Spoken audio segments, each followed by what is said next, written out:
What does it mean to abandon the self? Many of us form these coping mechanisms early on in life to keep us safe and to survive our environment.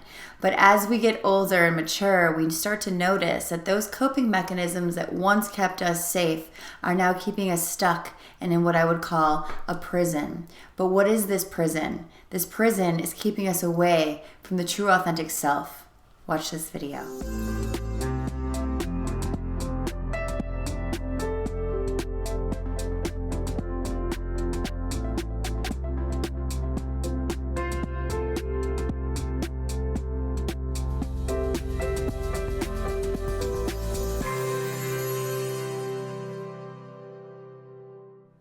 It's really amazing as a coach to see that when I start to offer spaces up for new clients, those new clients that come in are all in this same place, like this collective consciousness that finds me and I find them, and it's attracted to each other. And it's super beautiful because I get to go even deeper into these things that I've had to learn that I now will hone in on intuitively and probably put into a new chapter in a book at one point, because they get so specific and the healing becomes so obvious to me. And so this one that I want to talk about is abandoning self. Anyone who has a codependent pattern in life, love addiction, food addiction, any type of thing that keeps you away from self, or that is something you've developed in life to keep you safe in a way to get needs met, oftentimes starts turning against you and becoming your prison. And what that means is we've put something in place that got our needs met because being who we truly are as a child, being exactly as we were, was not loved or accepted unconditionally. So we found ways to make ourselves acceptable or pleasing or safe. Let's just say safe. And what happens is those things that we put in place that were not our true selves, but parts of a false self or parts of something that we decided we needed to do to get that, to ensure that that need would be met, that that acceptance would be had, and that love would be gotten, we did in place of our true self. So as we get older and as we mature in life and as we awaken, we realize that all we really want to do is be who we truly are in the world. And if we're not being who we truly are, we're not in alignment with our higher purpose. And so many people come to me saying, how the heck can I align with what I'm here to do? How can I be the best version of myself? And that's inner healing, my friends. That is healing these wounds and replacing these coping mechanisms we put in place with our true authentic needs. But in order to do that, we need to get rid of the coping mechanisms. And we don't do that by having shame and fearing things.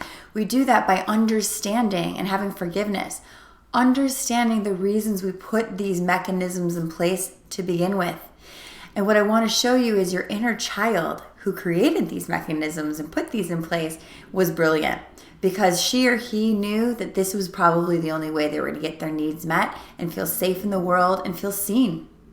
But now it's different. Now that you've learned about life and you have experience and you're awakening to a different understanding of self and world, you are wanting your authenticity back, because we know that the only power we really have and the only joy we'll ever really experience comes from within. But we can't own that and be that unless we're reclaiming that. You know, so many of us who have codependent patterns learn to look externally. One of the top patterns of codependency that I see is focusing on others, so that we don't have to feel this stuff that we feel, this rejection of self, this abandonment of self.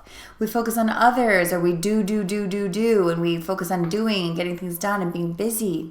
Distraction. A lot of people are drinking, shopping, love addiction. These things distract us from the self that we have abandoned, so that when we're alone, we don't have to feel it. So we're never alone. We're always doing, we're always in a relationship, we're always doing things. We don't have to feel those anxious feelings of void of self.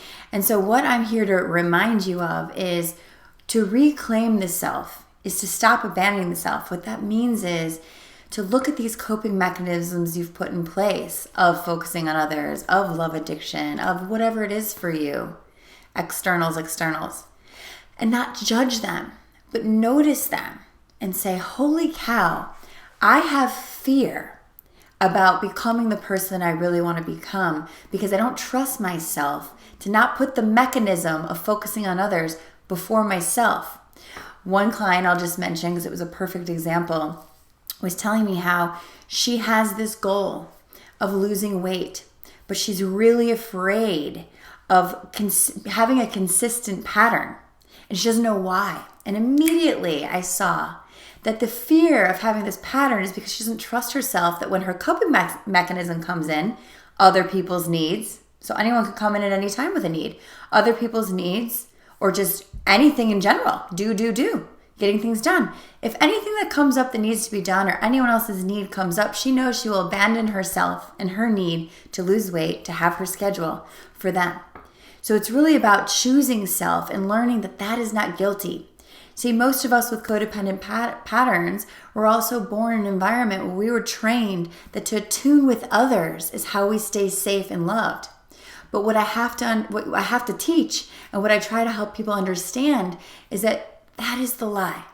The truth is, when I attune to myself, I get to love myself. I get to fill myself. I get to fulfill my own needs, be who I truly am, and be what I'm here to be in the world.